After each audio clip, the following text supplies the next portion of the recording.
Glorious sunshine here at Kensington Oval. It's day 4 of this round 2 encounter of the West Indies Championship between Barbados Pride and the West Indies Academy. It's shaping up to be a very interesting final day of this round, and the scenarios are very simple. From a West Indies Academy perspective, it's simply bat as much time as you can and hopefully put Barbados Pride back into bat, hoping to get some runs this afternoon or maybe later tonight. And in terms of Barbados Pride, they're hunting for 4 wickets. I've got Roland Butcher alongside of me. Roland, let's take a look back at day number 3. How did it progress for you? Is it a case of things went right from a Barbados Pride perspective, or did things go right or better from a West Indies Academy perspective? Yeah, first of all, good afternoon to you, Joel. And I think basically yesterday you can say everything went right for Barbados.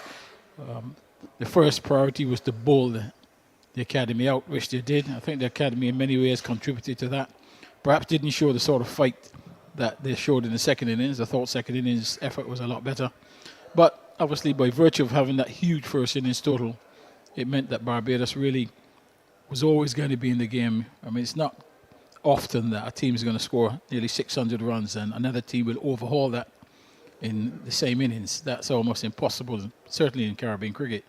So, Barbados did well to bowl them out and then got themselves now in a position where they just need 4 wickets and victory on the board. Yeah, I want to take a look at Shem Holder yesterday. He picked up 6, and it was so interesting that he was actually not slated to be in this game, and you wouldn't necessarily say that someone would be happy that an injury happened to a player, but when you think about the 6 wickets that he picked up and how important they were to the cause of the Barbados Pride, what impressed you about Shem Holder yesterday? I think Shem yesterday, listen, the important thing is getting wickets, because sometimes you don't bowl well and you get wickets. Other days you bowl really well and you can't get a wicket. I think, what Shem did yesterday was he actually got wickets. He got something in the wicket column, which was important. He bowled some good deliveries. He bowled tight.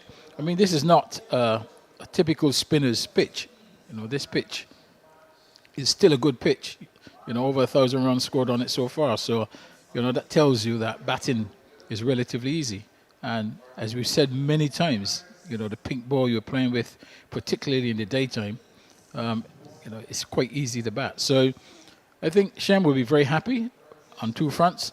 Number 2, 1, that he obviously got the opportunity to get back into the team, because if it wasn't for injuries, he certainly wouldn't be out there. 2, what he's done is taken the opportunity and he's taken it well. Let's take a look now at the West Indies Academy side of things. Naturally, they've batted a lot better in this second innings in comparison to that first innings, whereby you've seen a couple more batters put scores on the board. Carlin Bowen-Tuckett is one of them, starting back today on 71. On screen his partner in Zishan Matara. But in terms of Bowen-Tuckett, talk to me a little bit about what he was able to do yesterday and what you felt as if he was successful out there with bat in hand. Well, I think first of all he was relatively patient. I think he also recognised that the pitch is a good one, and just to occupy the crease for a while, and once you do that, really, you've got to get yourself out. There are very few wickets that have fallen where the ball has done all sorts and the batsman's had no clue about it. So he just needed to be patient. He was in a couple of good partnerships, which is important, because once you're in a partnership, that also helps your confidence, helps your game as well.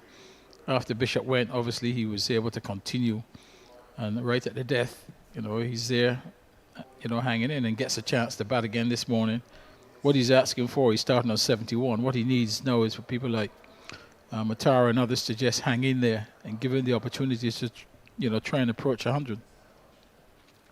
Oh, that 100 certainly will be on the mind of young Carlin Bowen-Tuckett. He's there on 71, not out.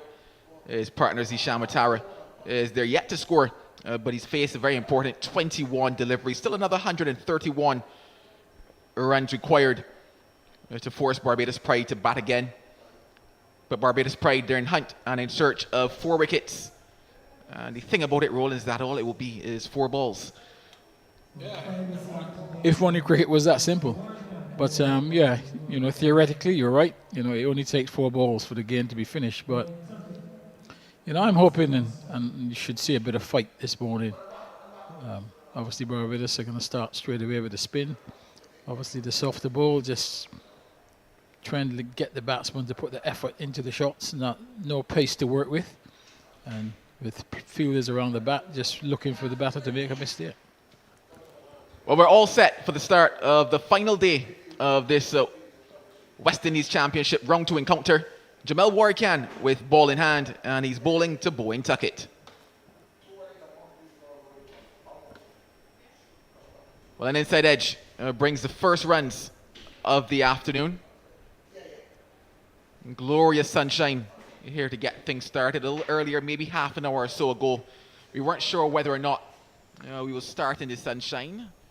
A couple scattered showers, a few grey clouds around, but thankfully they disappeared and allowed for what is now a lovely day of cricket to begin.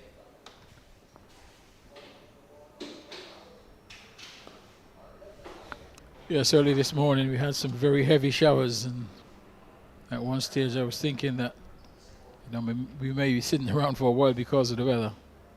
But as it's been for the last couple of weeks, it just cleared up and we've got a very nice afternoon.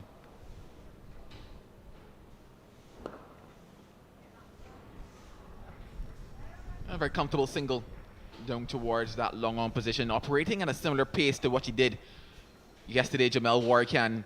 And I think that what truly impressed me about his spell is simply the patience that he operated with, because naturally understanding the conditions, it wasn't the biggest of turning tracks, it wasn't bouncing all over the place. He just needed that patience factor from him. Didn't look to try too many things. Yes, occasionally he went over the wicket to the right-handers, was swept a couple times by Bowen Tuckett, but by and large he operated with a measure of patience and just forced batters to come to him, make a mistake or two. Should have maybe had a wicket or more to his name.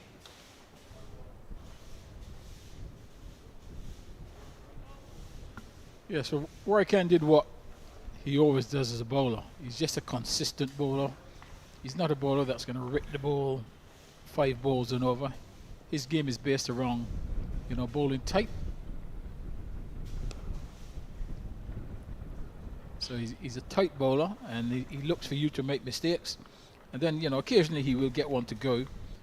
But most of his wickets come from creating pressure.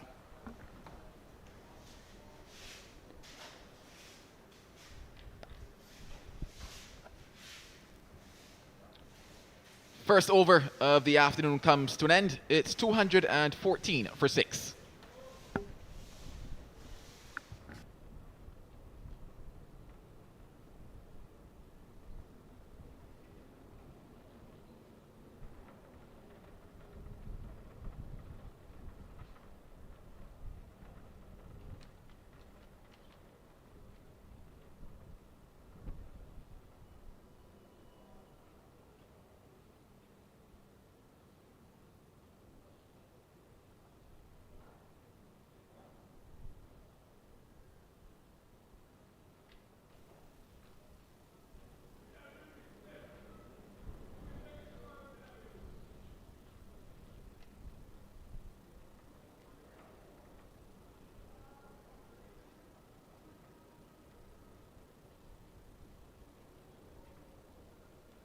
The next bowler will be Ramon Simmons.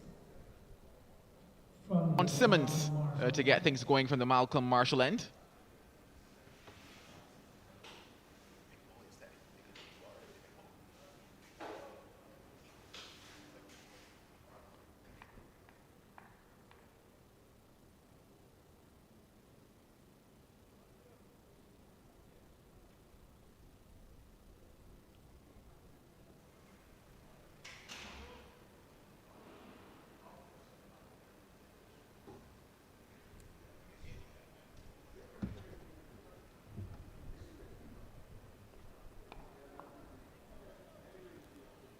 Bowled quite well yesterday, did Simmons. Got a couple edges from the right-handed batters as we went into the latter stages of yesterday.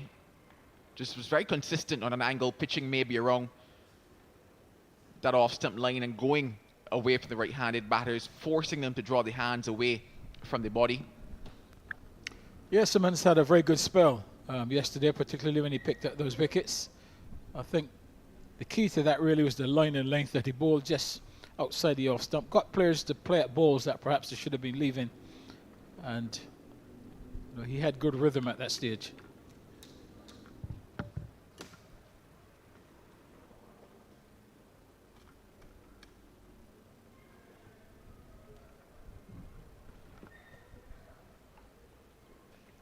Yeah, something like that is where he was yesterday. Just playing on the patience factor of the West Indies Academy batters. A couple of them looking for those expansive drives through the offside and perished because of it.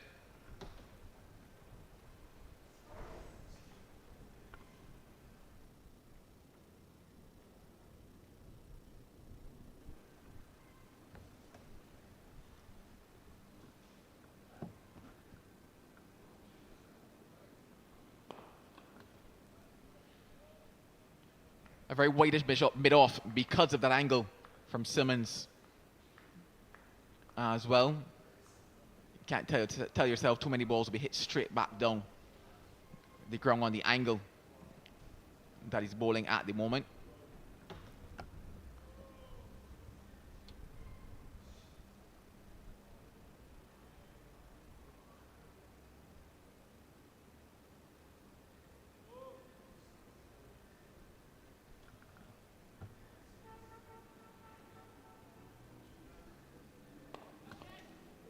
Uppish for some time, but over the man in Matthew Ford. What is a very short cover point position.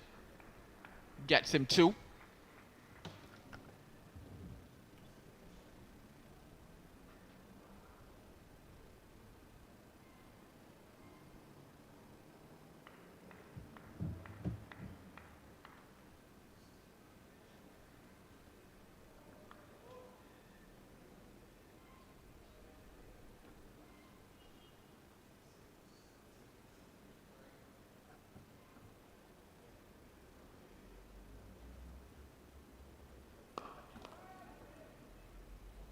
This time to the right of mid-off. Work to be done by the captain, Craig Brathwaite. So looking to push on the score is Bowen Tuckett, similar to what he did yesterday. Just a few upper shots though, which might excite the Barbados pride.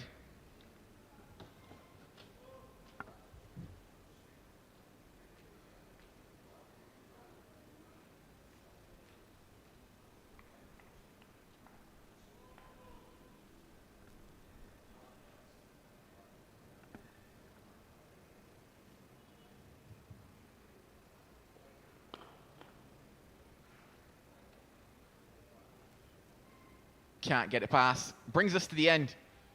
The second over of the day is 220 for 6.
Something just not right in the approach of Warwican just now.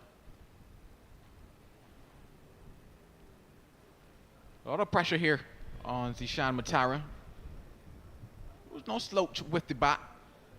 But a different type of scenario here today. Just sliding on the leg side on angle on that occasion.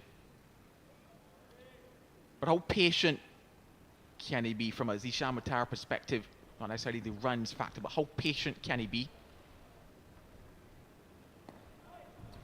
Yeah, but Matara's got to be patient, but at the same time, he's got to look to put away the bad ball if it comes along. There's plenty of gaps, for singles, so, behind square on the leg side, square the wicket on the offside, so you can look to get the ball in those areas.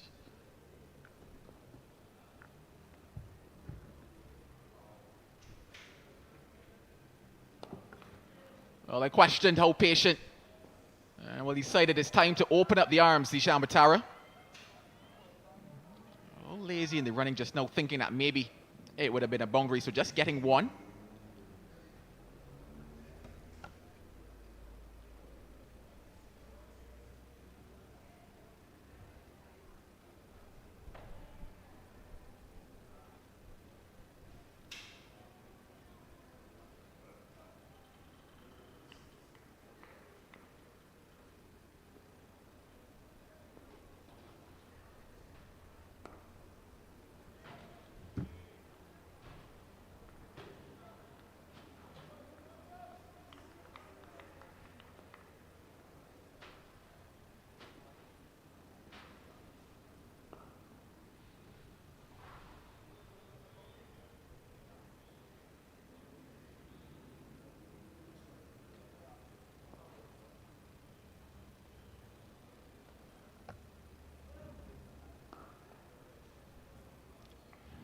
Still willing to give that ball some air as Jamal Warrior can. Just the one run from it. It's 221 for 6.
And behind it nicely is Matara.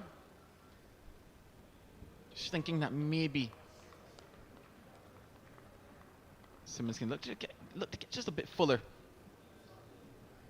to him. He's just a little bit short of a length at the moment. Just working himself into some rhythm early in the day.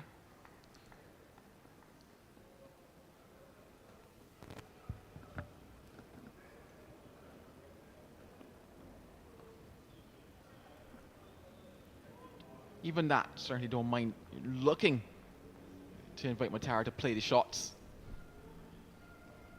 I think back to Jeddah Blades at the start of yesterday, being the night watchman, and the fact that maybe 2-3 overs you saw him being compact, you saw him playing the ball on its merit. And then out of nowhere, you saw him just looking for the expansive shots which brought about his downfall. Just wonder if maybe something similar could be it here for Matara from a Barbados Pride perspective.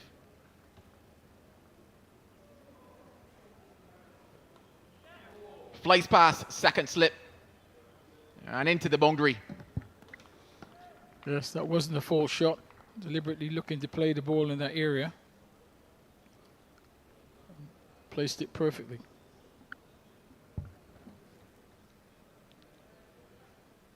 Just on the angle, going wider of Matara, but flashing quite hard as well. And because of that, it flew past second slip. Seems as if maybe they're going to put a third slip now in place.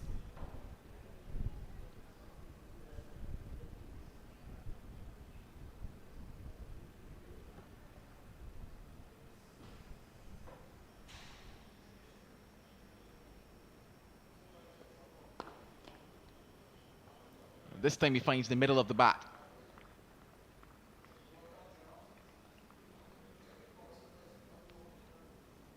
Naturally, many might have projected that this game could be finished yesterday, but happy to see there's some fight in the West Indies Academy. Happy to see that they're able to potentially frustrate Barbados Pride here on day 4.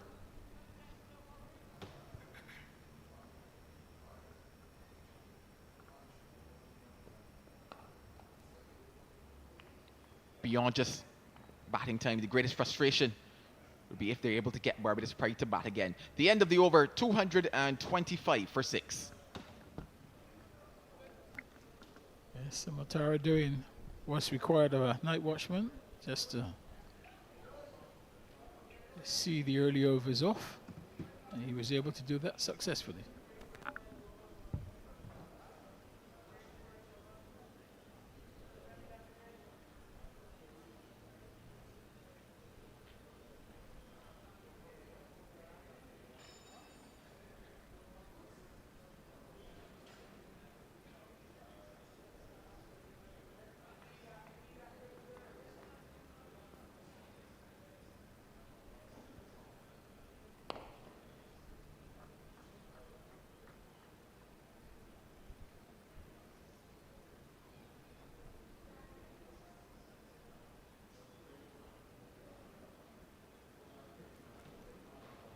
Tuckett continues to tick away and get ever closer to what would be an amazing landmark for him.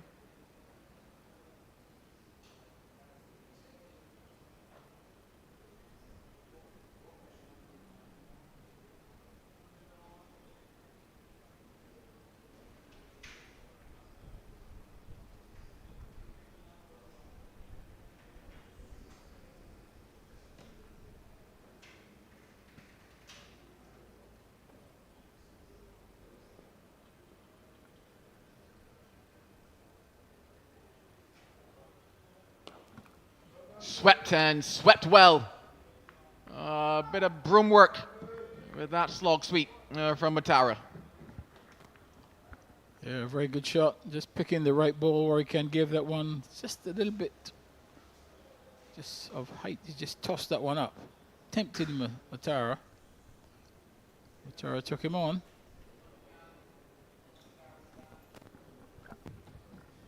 Good intent shown, but more importantly, choosing the right deliveries as well, targeting that deep mid-wicket region, which is quite vacant. Warrican goes up again. Matara equal to the task.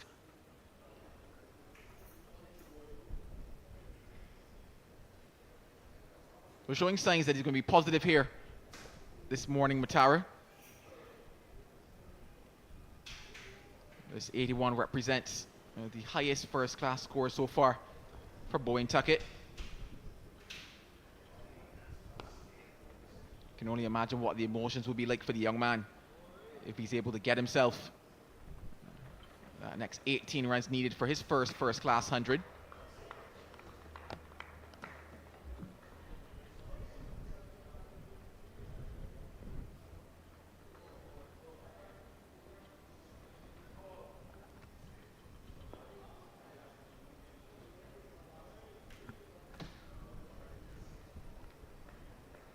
For Warwick Town with this paces, which is quite good. It's going to be that push and pull factor in terms of just varying the lengths ever so slightly.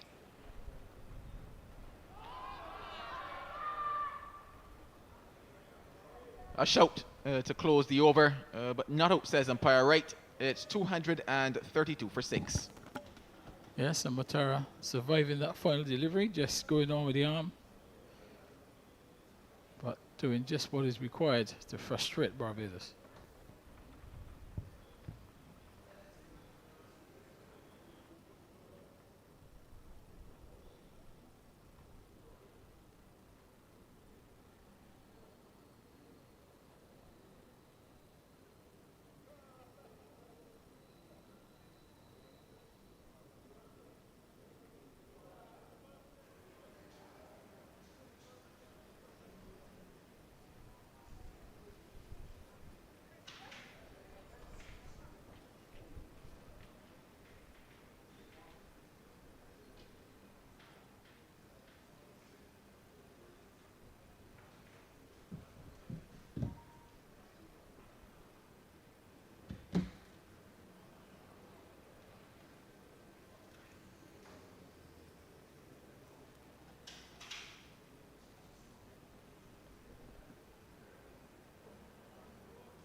That's something that Bowen Tuckett has done well since coming to the crease yesterday. He's judged balls well outside of that off stump. He's only played those needed, especially those which are a lot fuller in length.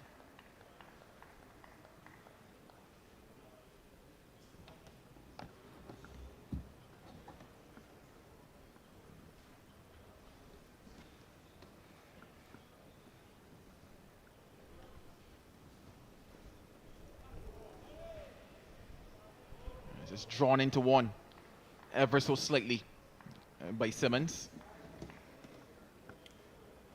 Yeah, perfect line, perfect length.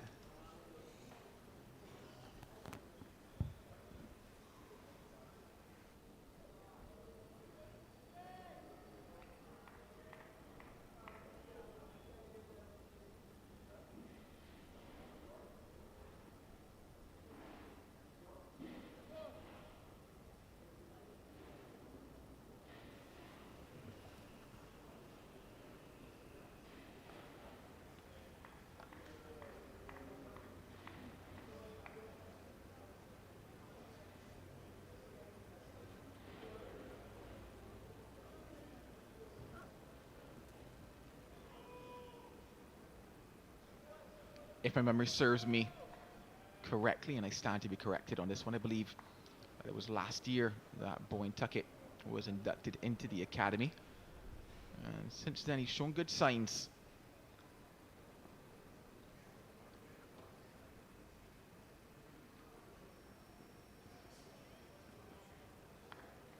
Of a young man who's hungry for success. I remember doing an interview with him at college last year. And he spoke about the difference in levels and the concentration that's required stepping up now to the first class level, and how much he's learned in a short space of time as well.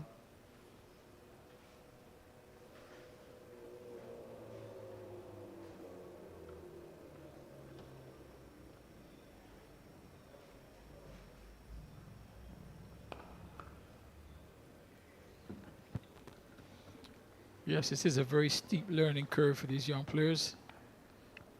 They've got to learn and learn quickly. 70 overs bowled is 232 for 6.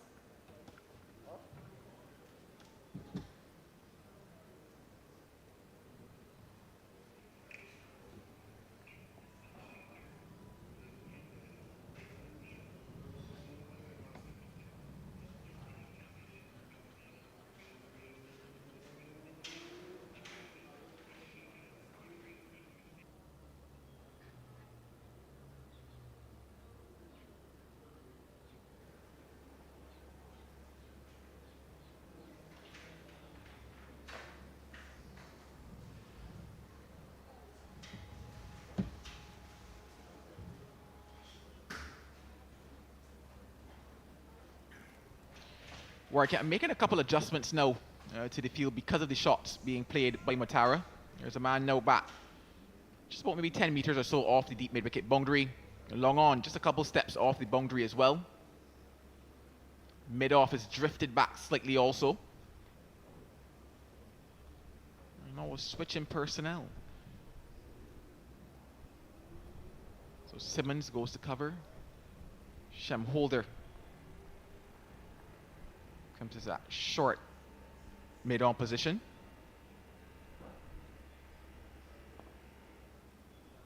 And Matara trusts the defense and comes forward. The field spread now. Does he take the same approach in terms of going after Warwick? Does he look for the gaps now in the field and find that one or two? Just a little too close to play that shot. Matara ball obviously coming back in on the angle. Not much turn.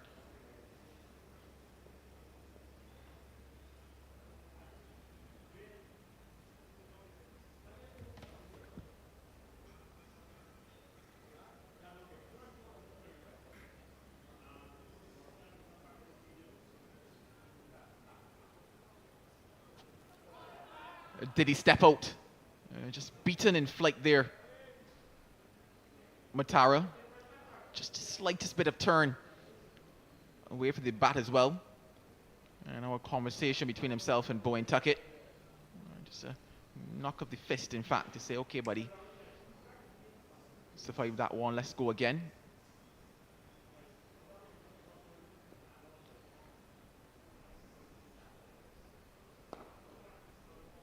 I think this is where the patience factor for Warwick comes in. If Matara is willing to play the shots, and I said it goes back to him just slightly varying the lengths that he's bowling. Pace, perfect from him. It's just that occasional, just drawing that length slightly back and making Matara feel as if it's there. Well, Matara's not quite sure how he wants to score anymore. That deep mid-wicket area now has been blocked. So he's having a problem trying to decide which area to target. This time, there's success for Warwick. His patience pays off. The first wicket of the day down. Yeah, that was the pressure caused by Warwick. They plugged the deep mid-wicket area, the favoured area for Matara. And the first time he tried to play a ball on the offside, give himself a bit of room. Literally yoked himself. So the 7th wicket goes down. Barbados gets the breakthrough.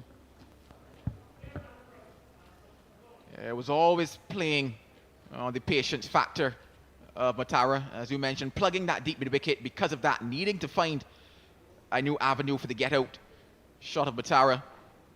Opting to use the feet, running past that one. And it brings about his demise. So he's the first to fall of the day for the West Indies Academy. It's 232 for 7. The 7th wicket goes down for the Academy, the first for the day. Zishan Matara, bowled by Warwick 10. Occupied all of 42 balls and 48 into fours. The Academy now 232 for 17.5 overs. And Johan Lane is the next batsman.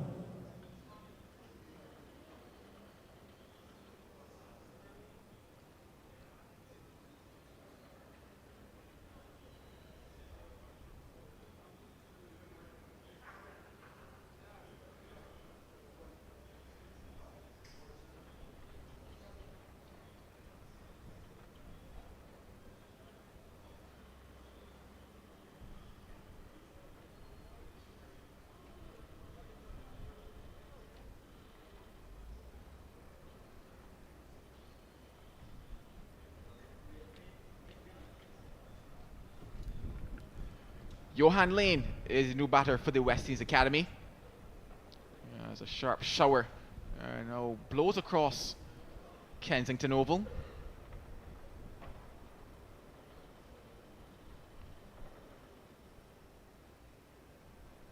I don't see the ground staff getting into position, so just maybe viewing it as a pass over.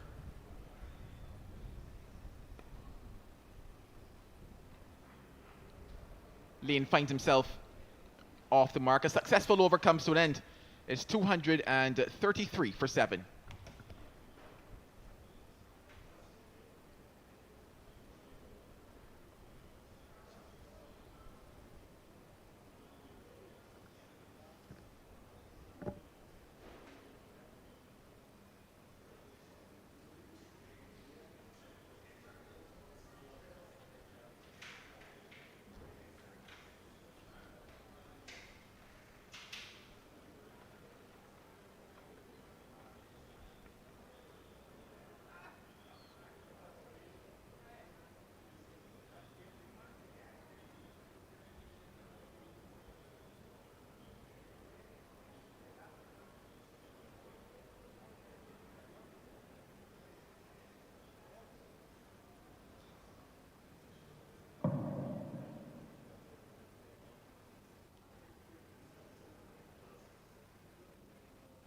So we have a change of bowler at the Malcolm Marshall end. Come on, Zipper. A change of bowling now is the off spin of Shem Holder. It can be very tactical, this move. If we think back to that first innings and the shots that Johan Lane attempted to play, in the end being dismissed, caught beautifully by Kevin Wickham running wrong at deep mid-wicket. Man starts back on the boundary. Funny enough, in Wickham again. Long on his out, man is sweeping on the cover boundary as well. How does Lane approach this?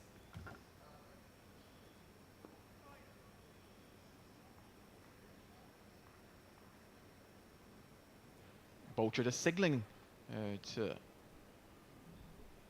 Wickham on the boundary. Take a couple steps in.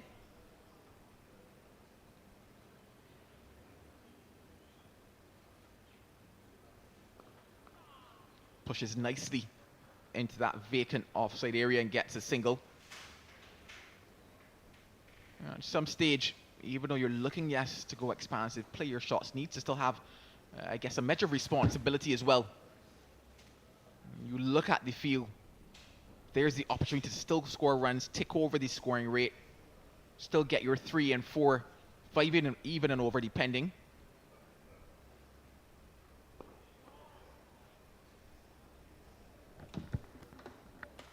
Yeah, time is the key. Just need to hang in as long as possible, make it as difficult as possible for Barbados to get through the innings.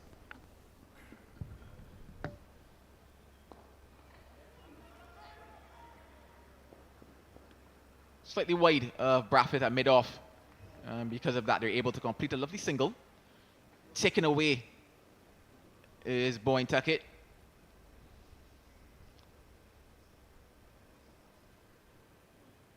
Yeah, but just thinking back to that situation with Tara, he executed 2 lovely shots that caused the field to be spread. And from there, it's a case of, okay, should have been looking to then push those balls into the gaps that he created instead.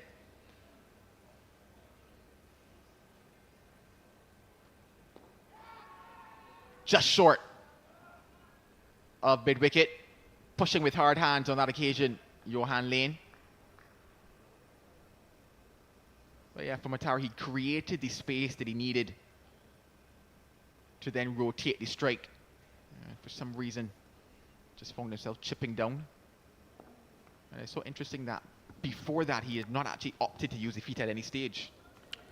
Well, I think once his favoured areas was blocked off, he just seemed to have little option as to where to score. He became a little bit confused and then tried to manufacture a shot on the offside. So, he would have been better off to have kept on playing through the onside.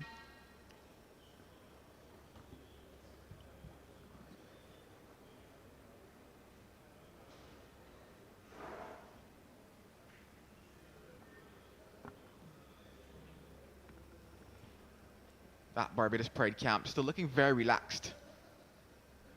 They pretty much have a hand and a half on this game.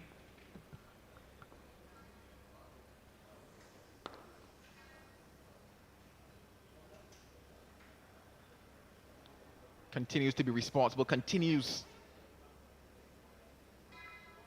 to utilize the space that he's created in the field, Bowen Tuckett.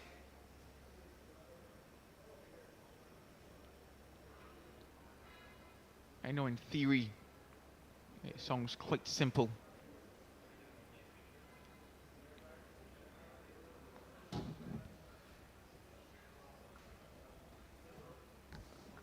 But it's certainly another thing as it relates to the actual application.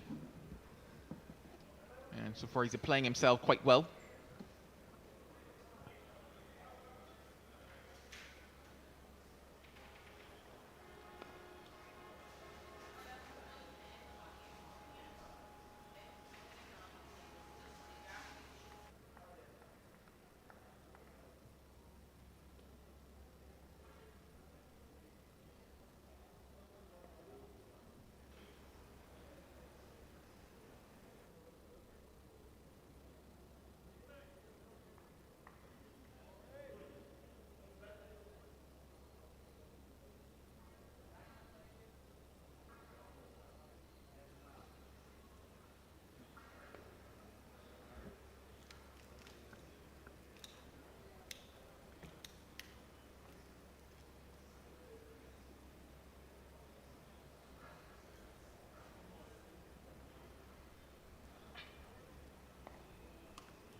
A bit quicker to close out the over from Warwican. Just one in it.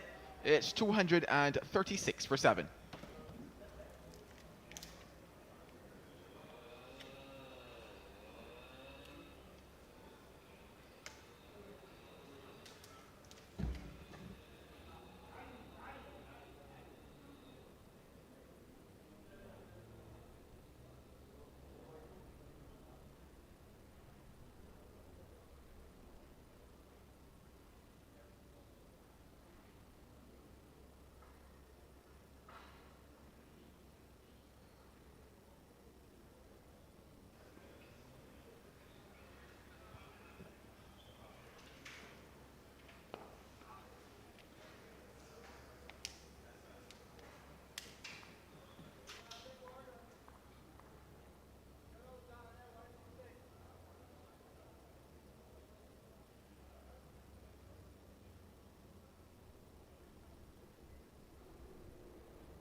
Thinking of two, but can't get it.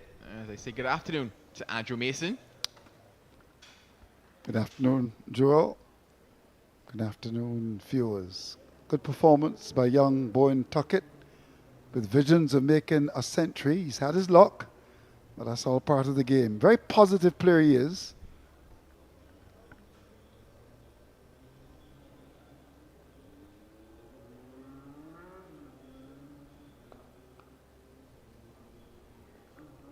Johan Lane can bat, no question about that at all.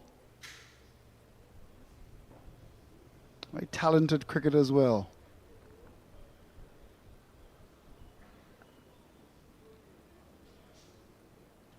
Well, he attempted to go after that and even though not in control, is able to pick up 2. Maybe just misjudged that length ever so slightly on that occasion, Lane.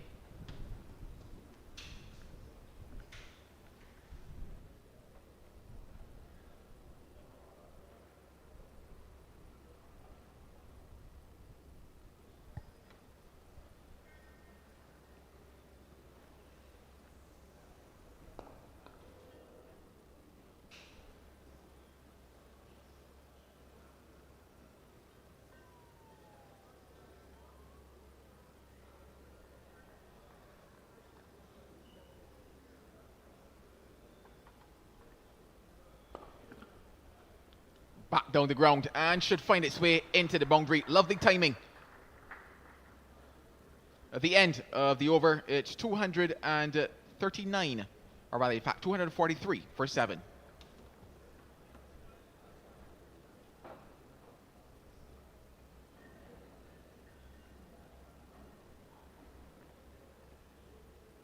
Yeah, lovely, lovely drive. It went through mid-off.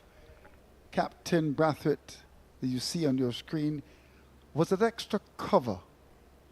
Bit surprised by that. I thought it would have been more towards that mid-off area. So he found that gap and got a boundary, but it was very well timed getting to the pitch of the ball.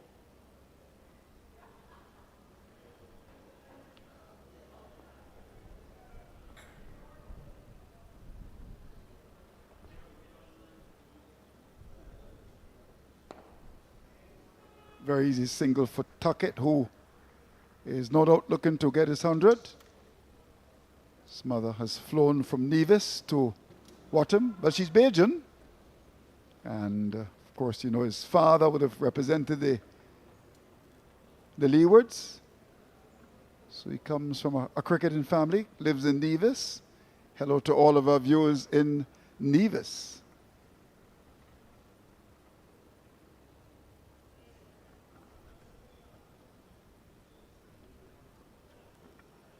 Asking that man at long off to come up just a bit more, inviting Johan Lane possibly to think that he can go over the men at long off and long on.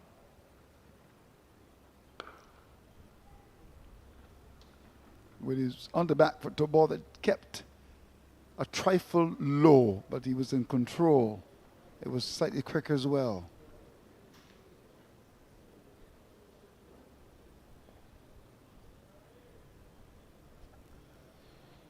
Pretty much a game of cat and mouse ensuing here at the moment, and it goes back to even that Matara factor in terms of how patient Ken Warry can be, how patient on the other end can Johan Lane be. Can he choose the right deliveries? Because you sense he's just waiting on something to just be a bit fuller, to have a swing of the arms. Well, it may come now here. He's bowled a couple of short deliveries. Let's see if he'll tempt him. There we go. But that had some revs on it, and he was cramped for room. So good variation here from the left arm spinner, Warrican. Dempson again. But instead of going for that lofted drive, a little push away into the offside. So he continues to give good support to Bowen Tuckett. It's 244 for 7.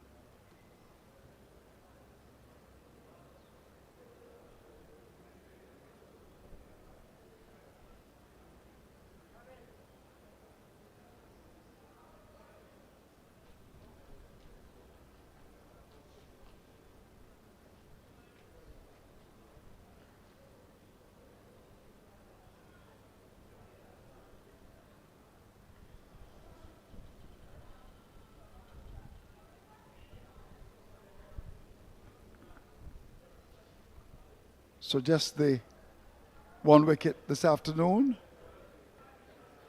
Still very much in control. I mean, the Academy trailed by 98.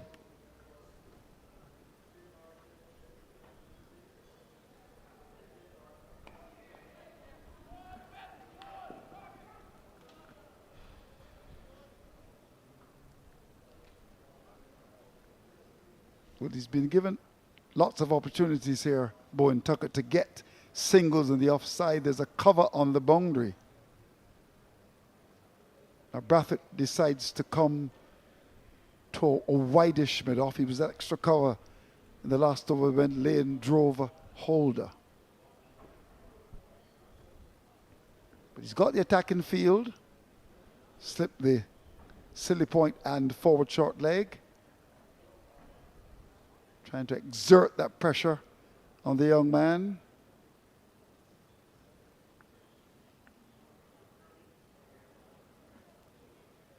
Lane goes for that big sweep. And it was certainly on. When you think about the line of that delivery. Probably just missed out on that occasion. Nobody behind square on the leg side. In fact, no, the deep backward square leg.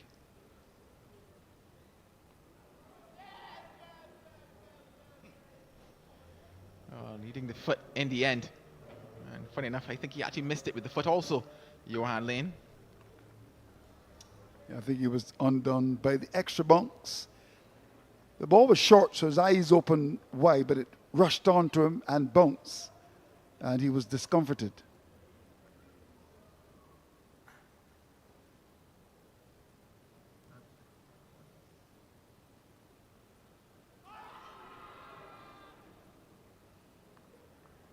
Umpire Williams saying not, and also signaling. It's just drifting down the leg side. You're getting to that boiling point moment here of the contest with Johan Lane.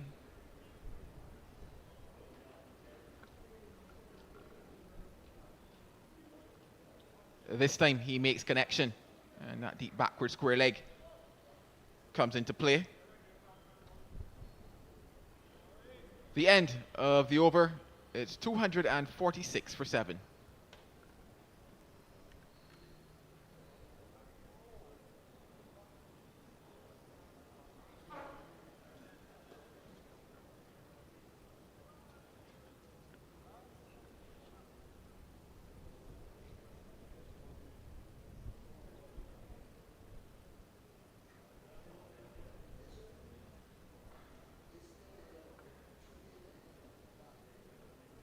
So Jamal Warken will continue.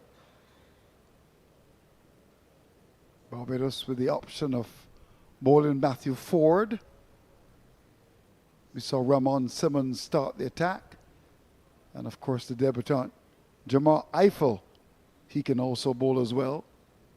Brathwaite has gone with his tried and trusted Jamal Warken.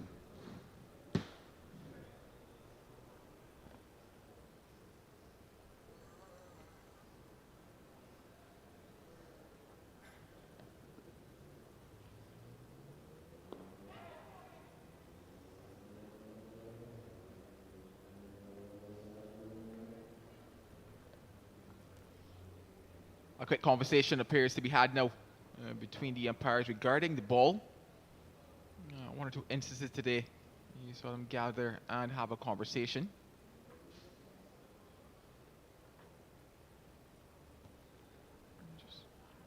And not for the first time today. They had a chat about it before.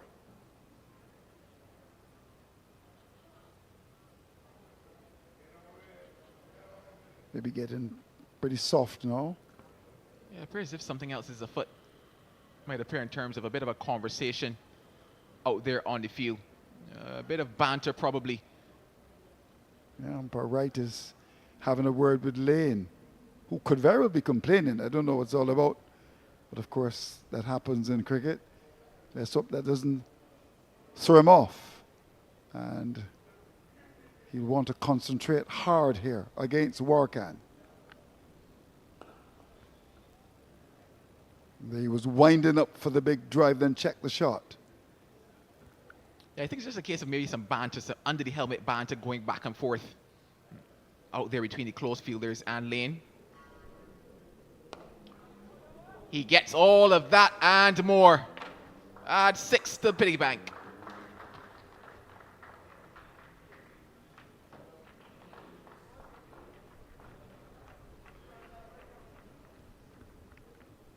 Well, he's been tempted. The mid-on is deep, but he hit that very well indeed. Get into the pitch. High over, long on. That's a good hit to bring up the 250 for the Academy. They're fighting. They made 239 in the first innings. A deficit now of 90. Goes again. And the connection is as sweet as it gets. Back-to-back sixes for Lane.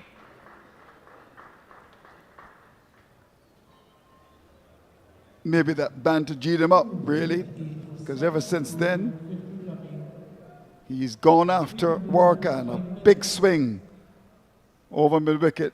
Good connection. 33 Yeah, two lusty blows from Johan Lane. From a Barbados Pride perspective, though, you will enjoy seeing this just simply because he's willing to go after it. Just seeing that one miss hit from that one that skies up into the air. And the question becomes, does somebody take the catch after that? Because we saw one or two instances yesterday where chances weren't held by Barbados Pride. And if they were held, you wonder if we were here in the sunshine this afternoon. In fact, Jonathan Drakes dropped a dolly. The batsman, Bowen Tuckett, was then on 31. He's now gone to 87. So that has proven to be very costly. The ball seems to be lost in the Greenwich and Haynes stand.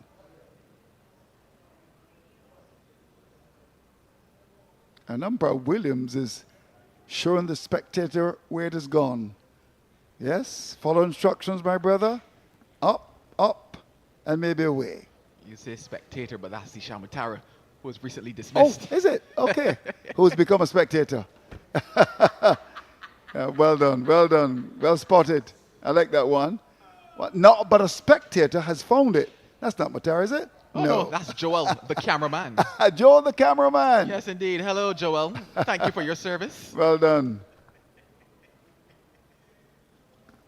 Kudos to our camera crew, hard at work. Bring you the pictures that you're seeing in this round 2 encounter.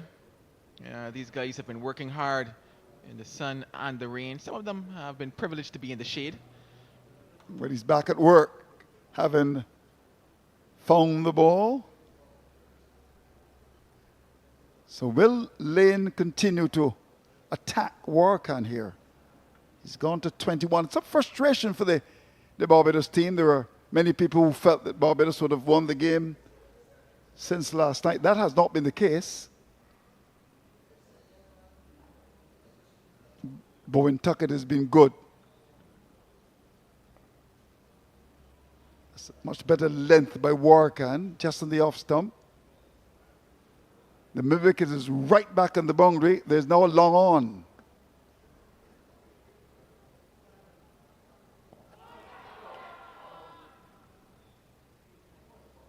A quicker flatter from Warkan and sliding down the leg side to close out. And over in which 12 runs came from it. It's 258 for 7.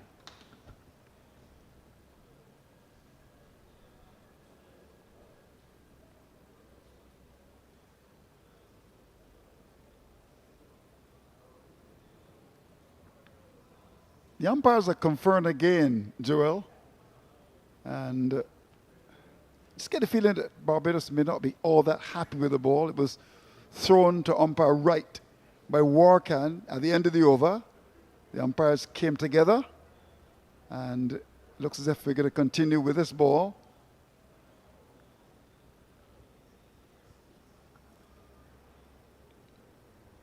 Well, we're 3 overs away from the new ball can be taken.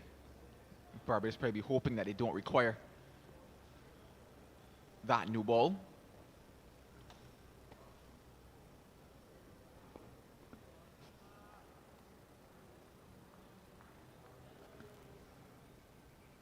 Amongst all the fluster going around, Bowen Tuckett continues to remain resolute and his stance at the crease.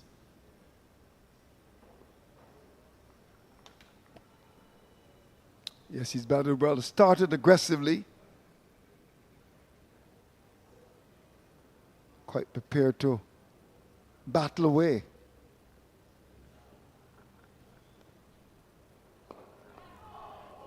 put down.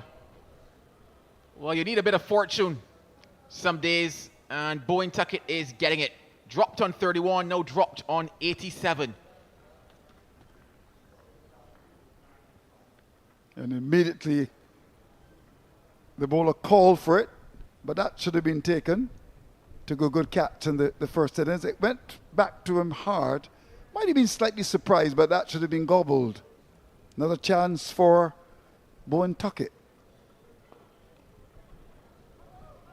We'll look for a second here, and we'll get it comfortably. Well, Barbados has been punished. Very sloppy cricket from them, and you should be made to pay when that happens. Yeah, defeated at the moment by their own transgressions, Barbados Pride.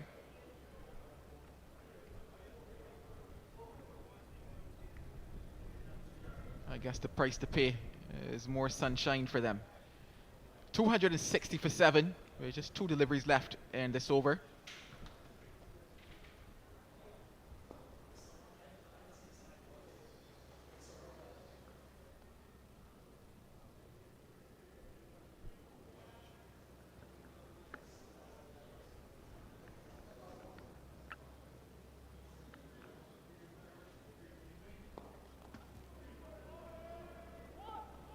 One is the call, but that single takes him into the 90s for the first time. Bowen Tuckett, end of the over.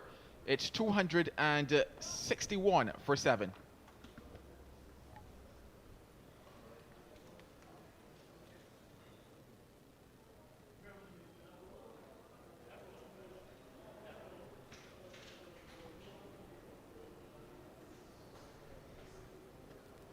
Well, at this stage, he was 87, pushing hard, and that's regulation.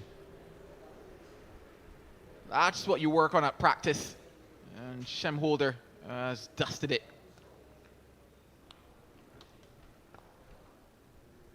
Yeah, you really got to take that. I wonder if he was surprised. Seemed to be caught napping, but that's a dolly. Here's Warkan to continue. But he gets away with that one, down to long on. And we'll come back for the second. Barbados tempting Bowen Tuckett by having the mid-on deepish. Didn't quite time it, but had enough to go over deep mid-on for 2. So he just ate away now.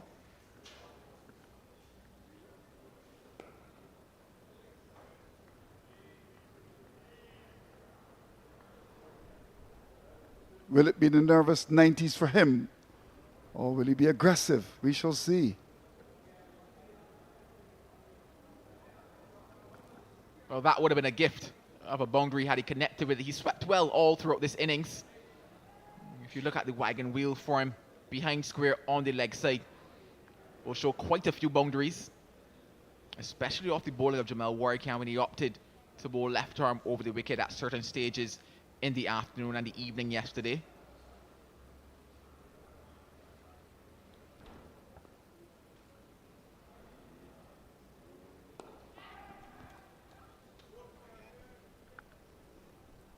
Well, he's living dangerously.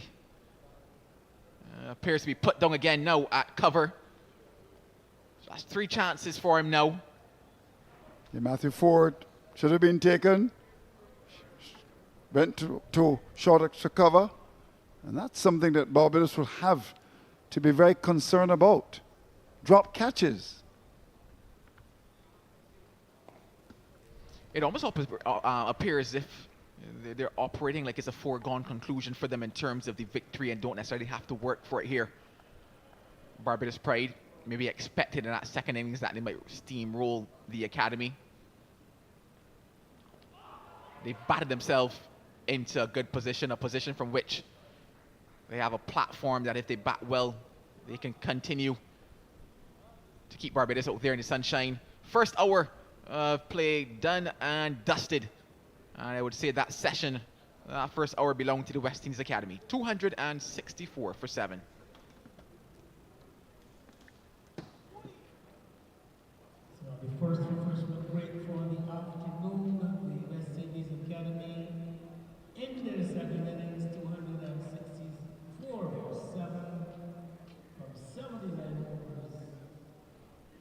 trailing by 17 runs. Carlin Bowen Tuckett, not on 93. Johan Lane, 21. Earlier today, Joel Warrior became the highest wicket taker in first class cricket playing for Barbados. He's now taken some 247 wickets to go ahead of Solomon Ben, who have taken 240. So the highest wicket taker in first class cricket playing for Barbados. Congratulations to Joel Warrior.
A couple spectators in to take in the final day of action.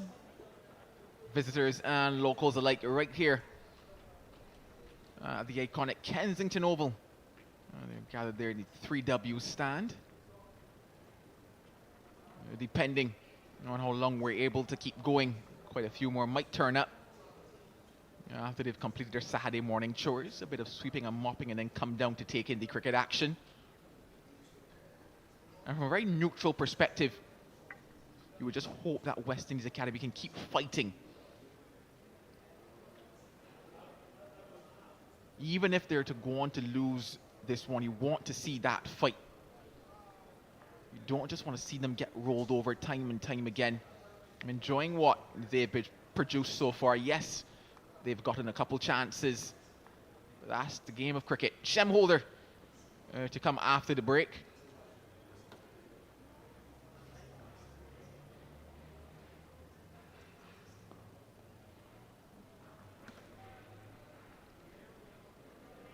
Only we could put a microphone into the mind of Bowen Tuckett to hear what his thoughts are saying right now. 93, his highest first class total so far. What would it mean to him to get to that landmark, to tick off that first one of his career?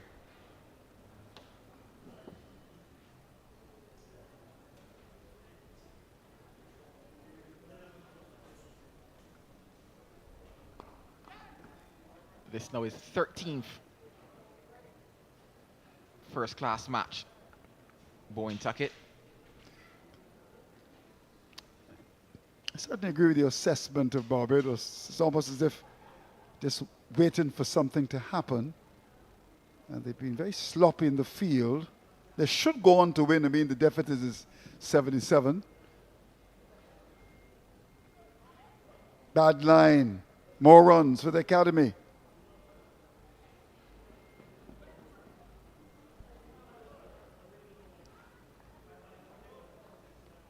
You reckon, Joel, they'll take the no ball when it becomes available? I think they might just persist for a few more overs with this old ball in the hands of both Warkan and Shem, given that they are creating chances. The only problem is that they aren't holding the chances that they are creating. I think if the academy are able to just push things ever deeper towards the end of this session, then just maybe they might take that new ball out of desperation, put it in the hands of their seamers, and hope that just that ball sliding onto the bat a bit quicker might undo one of these that are batting.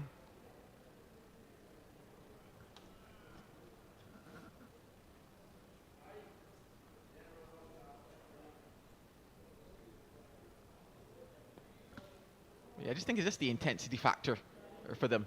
The end of that holder over, it's 267 for 7.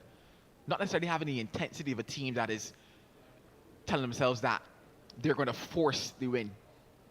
It's a case of just saying, well, the academy batters have given away their wickets time and time again. This will be another scenario of that. It will come our way. And you're just getting that almost from the body language of the Barbados Pride. And you saw it creeping in at the end of yesterday. You're seeing it here again, now as I mentioned, operating as if it's maybe a foregone conclusion for them. And West Indies Academy capitalizing on that, capitalizing on the lapses in the field.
Played on that occasion with hard hands the moment in the air up the pitch, but didn't quite carry.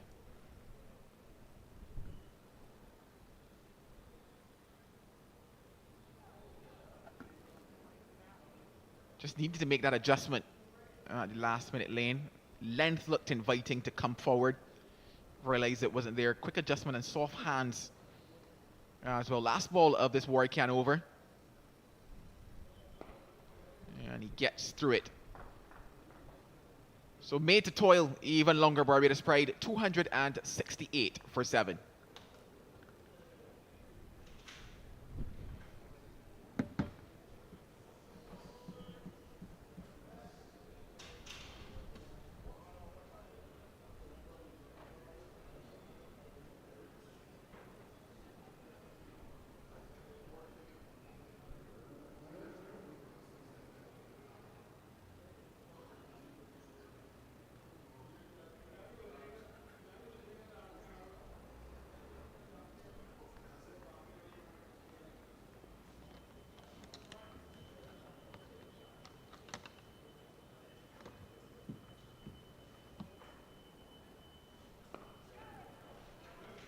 Whipped away into space.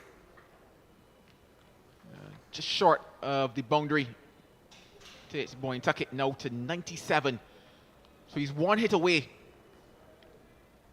from his first class 100.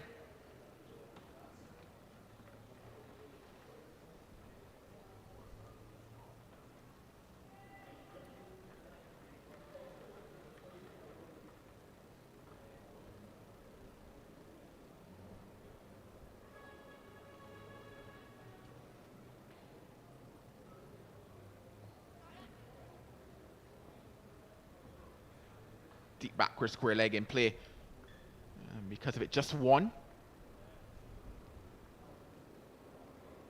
But in addition to the time that they're taking out of the game, also taking away that lead that Barbados Pride still have.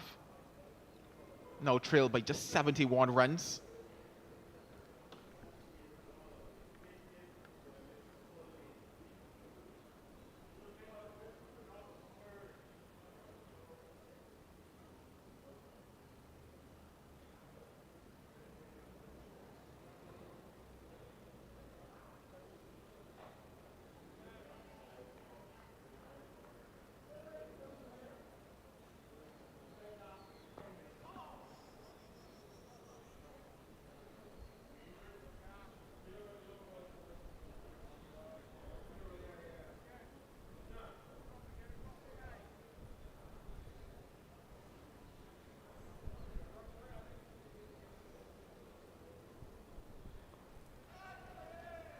should fall well short of the man coming off the boundary.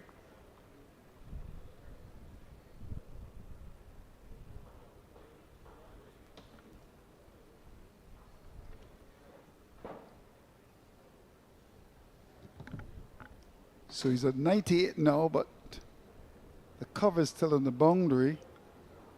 Mid-on is deepish. Mid-wicket about 15, 20 meters inside the boundary. Yeah, it was interesting that Richards now switched the bails. A bit of superstition maybe creeping in. 2 runs away. Bowen Tuckett.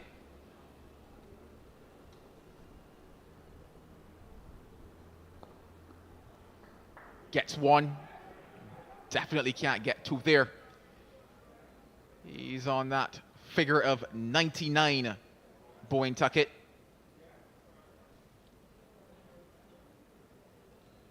What a day this will be for him. If he can cross that line. One was going to the mind of his mother and father. Father, former Lewis cricketer. And mother very much here watching her son.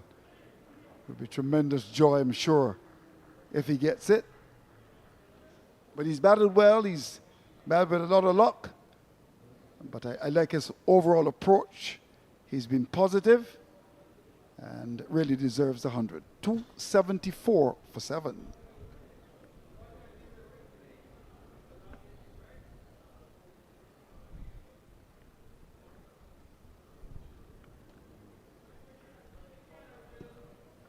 Lane has given good support. There's no question about that. And Matara earlier then gifted his wicket, coming down the pitch to launch a big drive and was bowled against the run of play. But we know that Lane can bat. There's no question about that. He's got 23. Solid lower order batsman. Here's Warkan.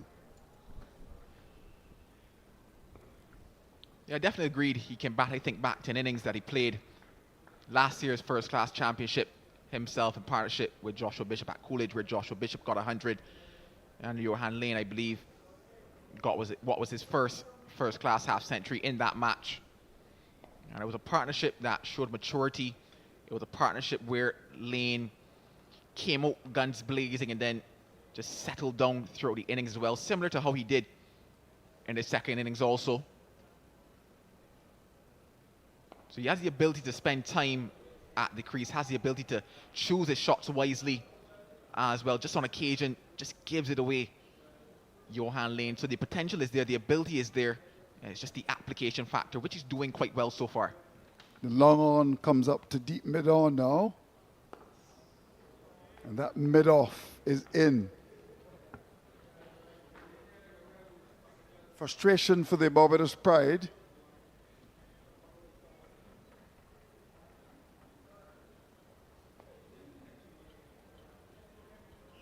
The pitch is so slow that he was able to go forward and then back and wait a day and a half to play that square in the offside.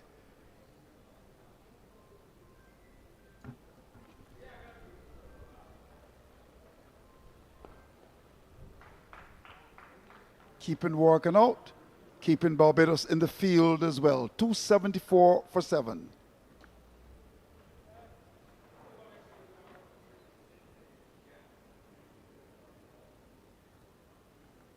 It'll be interesting to see what Barbados will do here in terms of field placing. The old-time days, the old-time captains will say, look, I'm going to put extra cover, mid-off, mid-on, and tease him to go over the top. No, the captain has done it now because the cover field duel is now at cover. So there are 3 men on the offside, saving 1. Mid-on, tight.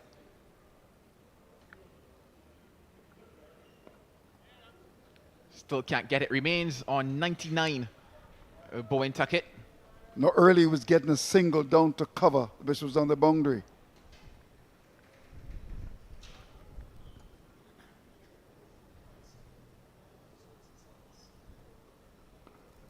Gets it through. This is a day he will never forget. His dream is now his reality. A maiden first-class 100 for Carlin Bowen Tuckett. The emotions on the face of the young man and the applause from his teammates and the coaching staff of the West Indies Academy. What a day it is for him at Kensington Oval.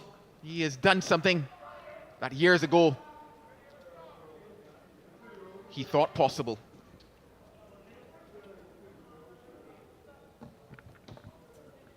Yeah, I like the knock. Congratulations to him.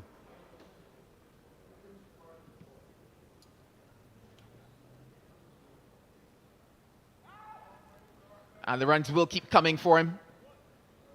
It's a case of, now can he settle back down after the emotions of the moment and keep applying himself, keep Barbados pride in the field. They've given him chances and he's capitalized on all of them.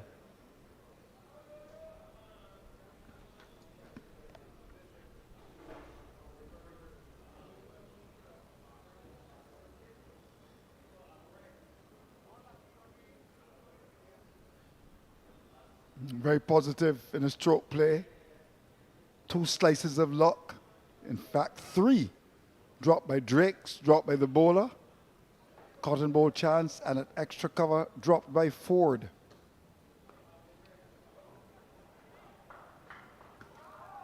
Whipped away into space. It's been some time since we've had a boundary.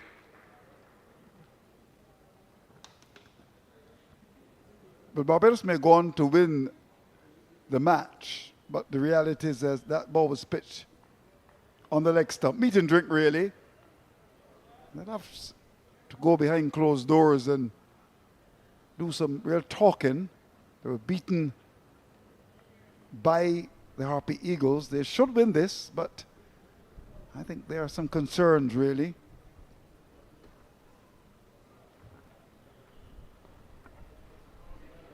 I certainly agree with your assessment, Joel, that you just get the feeling that Barbados is just wishing and hoping like Dusty Springfield. 281 for 7.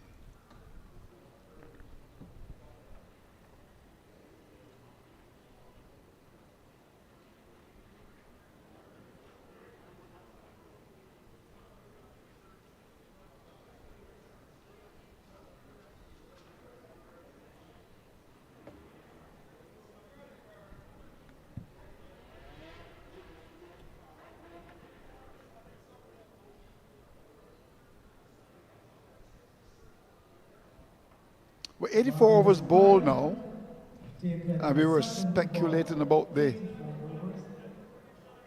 new ball. Is it that Warwickens is going to take it? Looks that way. So, are you surprised by that, Joel? Slightly surprised, yeah, but when you think of maybe that ball just sliding on with the arm a bit quicker off the surface with this new ball, maybe might get to shape it away slightly from the right-handed batter. You never know. So Warwickens with the new ball. Looks very bright.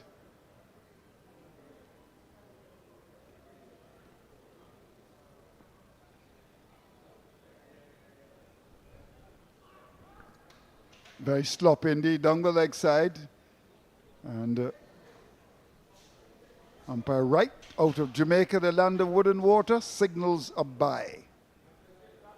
Frustration galore for the Barbados team. And the 50 partnership, Joel, has come up. 50 between Bowen Tuckett and Johan Lane. Tremendous cricket.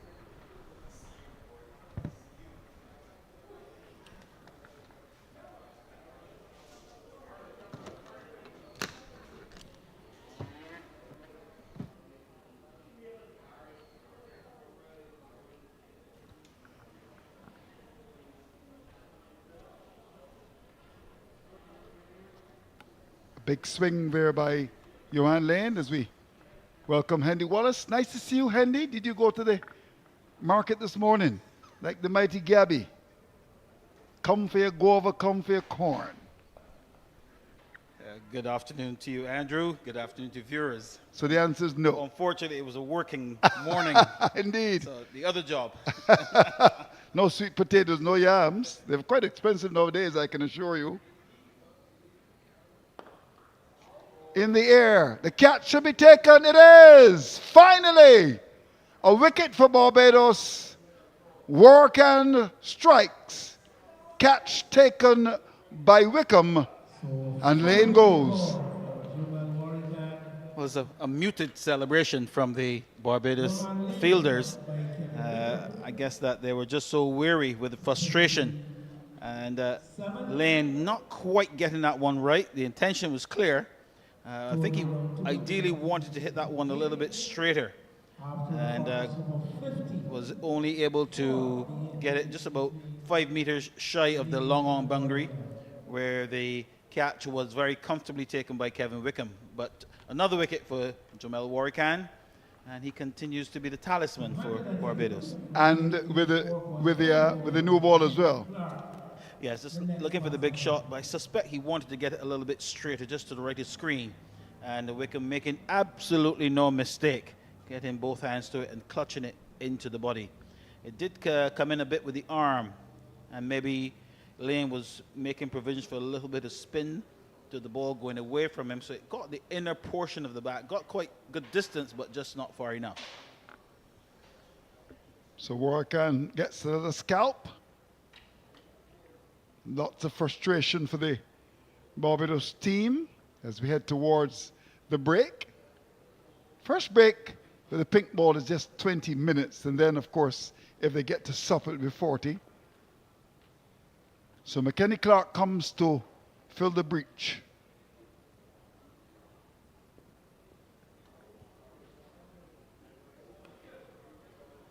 And he gets off the mark immediately.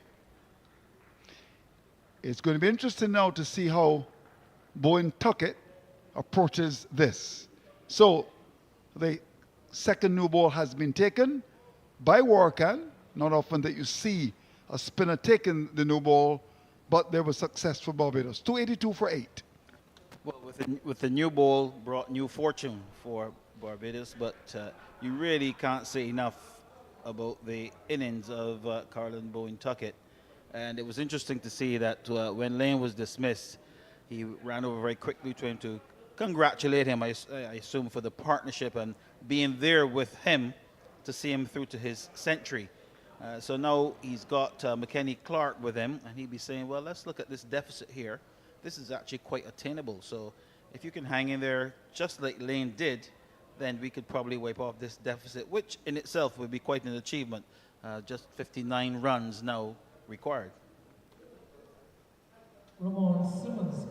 So this is the final day. Interesting that first-class matches now start on a Wednesday. Traditionally, they used to start on Friday, and then they started on Thursday, but now it's Wednesday, so this is the final day. Here's Simmons. Oh, he nibbled it. He's gone. Wonderful piece of bowling. And as you would say in Bajan parlance, Clark did not last as long as a Bajan snow cone. He's back in the pavilion, and Barbados striking again. And you can see the high fives all around for Barbados, because I suspect that had something to do with allowing Clark to get a single off the last ball of the previous over from Warrican. If he wasn't going to be dismissed, they were going to let him get the single and getting a delivery where, you know, you expect a tail ender to do that, playing away from his body. Length deliveries, they always argue that the best delivery for a tail ender is to bowl a hard length, and they don't know where the stumps are. They tend to play at everything, but not being able to get fully forward, just flirted with that one outside the off stump and feathered it to the keeper. And Simmons getting his fourth wicket. Could be a difficult man to draw. Of course, he was not really in the equation in the first game. A couple of injuries. And interestingly enough, the spinner Holder was not in the original side, but the leg spinner Leacock. And of course, in terms of the fast bowler McAllister, injured, and it opened the door for Holder to come in. He picked up 6 wickets in the first innings, and now Simmons will be looking to keep his place. Keith Holder, the veteran, comes a call in, in the background, a man who's been a journalist for 52 years, but someone told me 80. Covered the first test match that the West Indies played. Was that back in 1928? I think so. Here's Simmons. So look, to wrap it up now, batsman is Jediah Blades. Another good delivery by Ramon Simmons. Saw him 2 years ago, and he looked pretty sharp. Down on pace, but has been able to get the ball to leave the right-hander. And he's bowled well. He's bowled well. He had a bit more pace 2 years ago. Yeah, He picked up the injury. And I suppose, like anything else, he's working his way back to match fitness. And I think that's important, match fitness. match fitness, and to get to his optimum pace as well.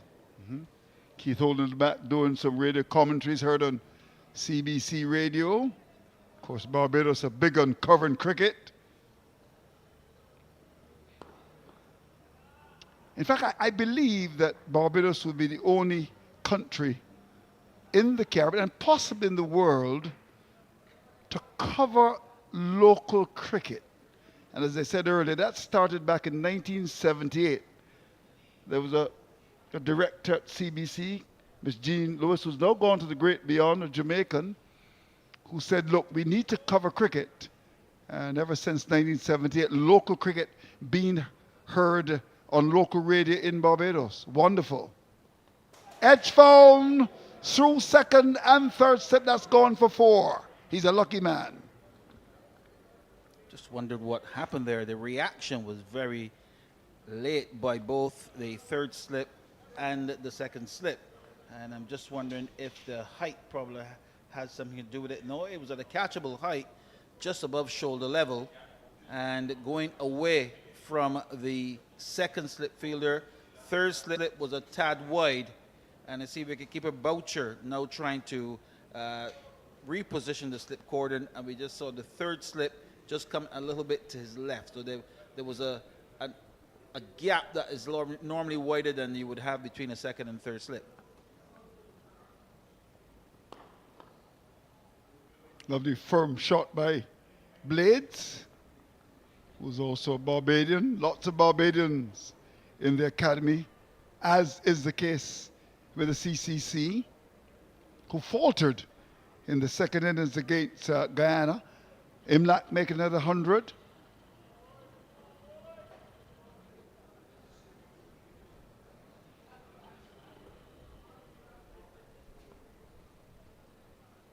Keith holding in the background will just check on that for us. We'll do a story for the Barbados today. Some aggression from Ramon Simmons. Good to see him back. I like him as a fast bowler. Down on pace, but as you said, just looking to get fit again. Maybe we'll drop a bit of body fat as well and make sure that he fights to really impress the selectors. I think he's got lots of ability. Have a look at him. Big, strong man. Brought up in the sweet potatoes and yams of Barbados. And of course, he's quite happy to be a part of the success. I suppose you can say, in horse racing terms, 287 for 9. Barbados are 3 lengths clear and kicking for home. They should go on to win this before the break, but we shall see. Well, they're certainly within touching distance. And we spoke about moments ago how Brown Tuckett will deal with this situation. Good to see that catchers are still in place, still trying to dismiss him, because very often you see with the last wicket at the crease, the captains tend to use a defensive field. Well, he's taken a single handy off the first ball. What's the thinking there? You think that Blaze will make 100? Well, he has confidence in Blaze, clearly. And indeed. So let's see how that goes. Yeah, but they confer. Blades who batted for a little bit in the first innings, but Barbados, after some frustration, getting 3 wickets already, and on the cusp of winning in a comprehensive victory.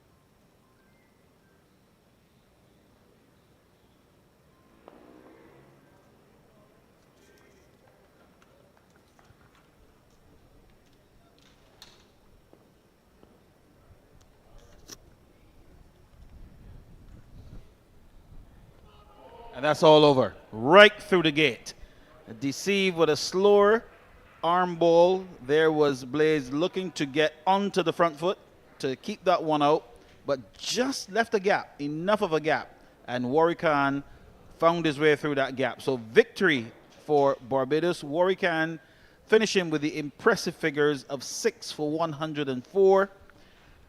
Doing the job that you expect your lead spinner to do in a 4-day game. Yeah, indeed.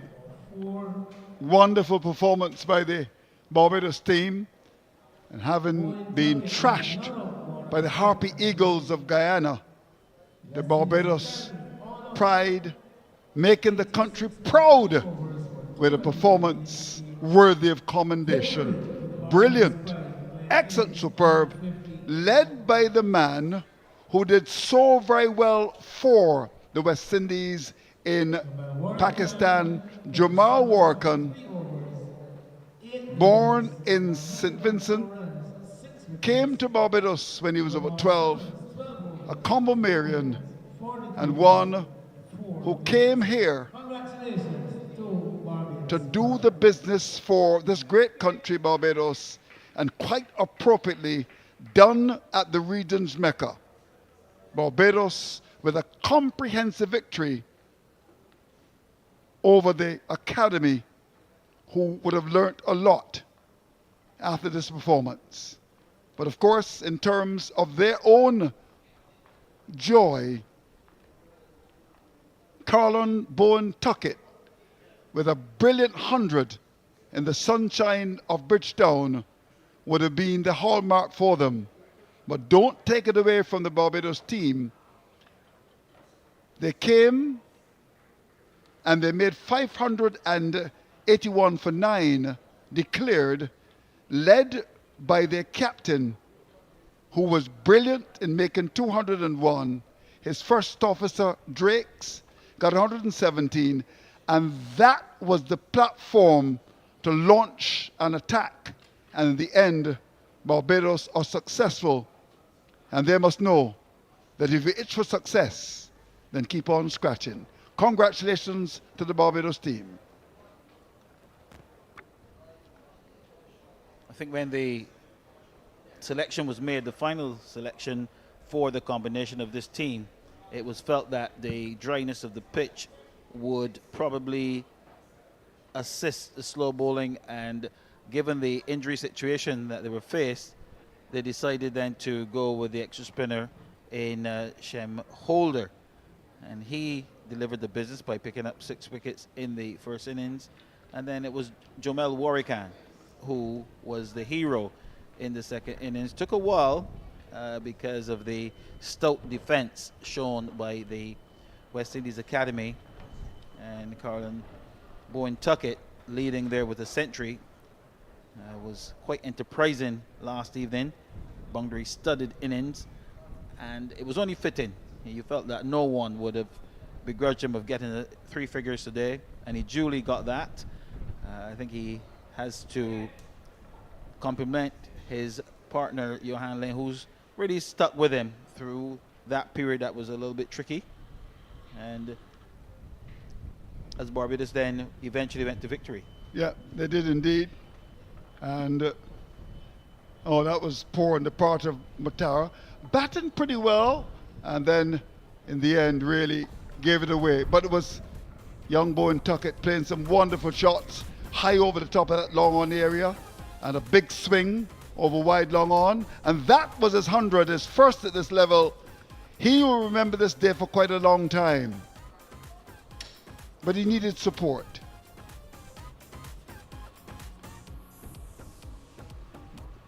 Wickham taking the catch. Lovely outswing of the second new ball. Edge found, catch taken. Barbados are close to victory. Ooh, luck there for them. But then, quite appropriately, Jamal Warkan was the man to win the game for Barbados with a 6-wicket haul. And having done so very well in Pakistan, he wanted to come home and play for his country. He loves to do that, Henry Wallace. And in the final analysis, he was the man, Barbados winning by an innings and 54 runs. And I suppose when you look at the overall game, 581 for 9 declared. That was the kind of foundation on which to really launch an assault.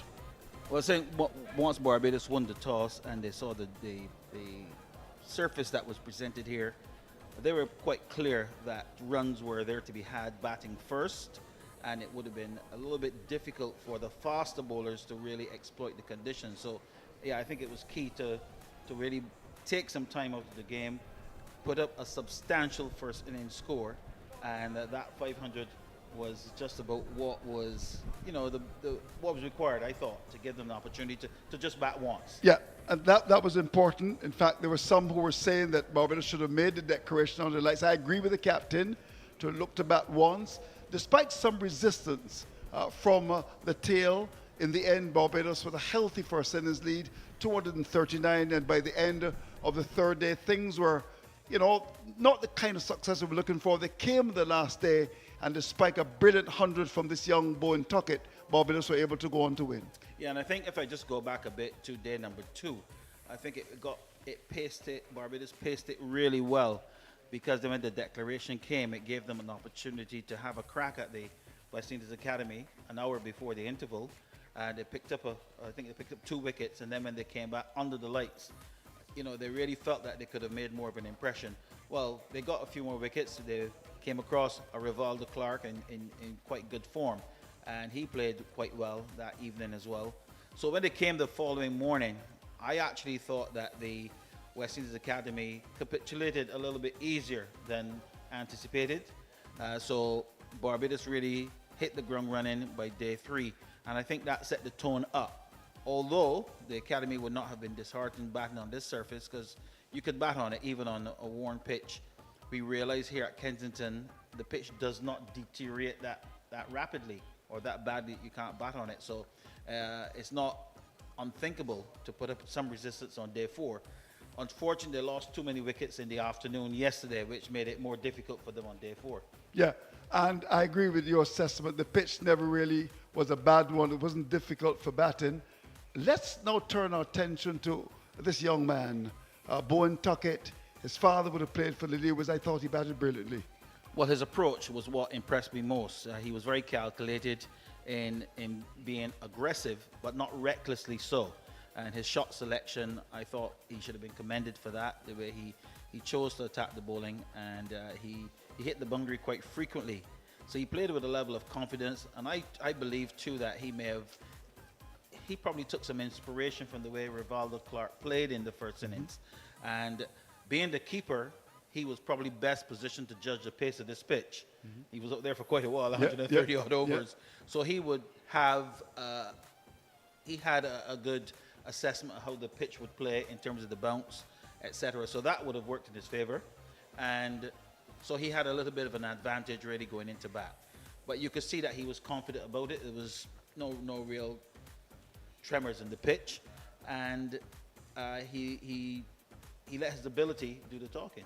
Yeah, and when we look at Barbados, we spoke, of course, about the performance of the captain, a double century, Drake's getting 100, but a man who was not in the side originally, Shem Holder, got 6 for 70 in the first innings. We've seen that so often where players come in at the last minute to get an opportunity, and if you have the desire and the will, you can make it work for you. So what it has done is created a real dilemma for the selectors. If they're actually going to look at playing 2 spinners, he certainly would have to be one of the 2. I would think so. Yeah. He'd be in the discussion. I would think so as well. I believe now that they're going to move from this pitch probably to pitch number 2, and as it stands now, it has a nice covering of grass. Whether that will remain there in 5 days' time is another situation. So that will probably have some. It probably enter the discussion whether they'll look to go for 2 spinners or if they will go for 4 fast bowlers. The success of Barbados, the combination, has been 3 fast bowlers and 2 spinners. And one of those bowlers being asked to perform all-round duty. So we'll see where the conversation goes when the chairman of selectors comes on your program and tells you his final score. That's all conjecture. Thanks very much, Henry, for being very much a part of this wonderful team. Of course, Roland Butcher was there as well doing this thing. And certainly when you look at the situation and a schedule, because there's so much cricket to be played in the Caribbean. I mean, the Tour of Ireland comes up May the 22nd to the 15th, and then the Australians are coming. Yeah, that's a big one for us in the Caribbean, and luckily Barbados has got the first test match on June 25th. So we'll all be looking for that. I mean, we love quality cricket here in the Caribbean, and to see the big names like the Steve Smiths and Labuschagne, the fast bowlers, which is probably the best bowling attack in the world, if they're still around, with Hazelwood, Cummins, Stark, and Lyons. So West Indies will be looking forward to seeing that attack. Yeah, in Not- Jamaica. Not so much the batsmen, but the In spectators. Jamaica, of course, in Barbados, and the Spice Isle, Grenada. And in fact, the very first test match, it will be the 99th for the West Indies captain. Yeah, he should make the team. I would think so as after, well. After the innings Pakistan. in Pakistan, and then if you're using your regional cricket Right. as an indicator, Yeah, you a can't- double century. You can't keep Bradford He out. bats until the cows come home. I mean, Yeah. he's a difficult customer. He really is extremely good in terms of his cricket. But we hope you enjoyed our broadcast half as much as we enjoyed presenting to you. It's been wonderful here at the Regions Mecca. A comprehensive victory for the Barbados Pride, having lost to the Ghana Harpy Eagles, who are on their way, by the way, to winning their battle. Next week, Barbados will play against the Jamaica Scorpions. We'll be here to bring it for you. Please join us then.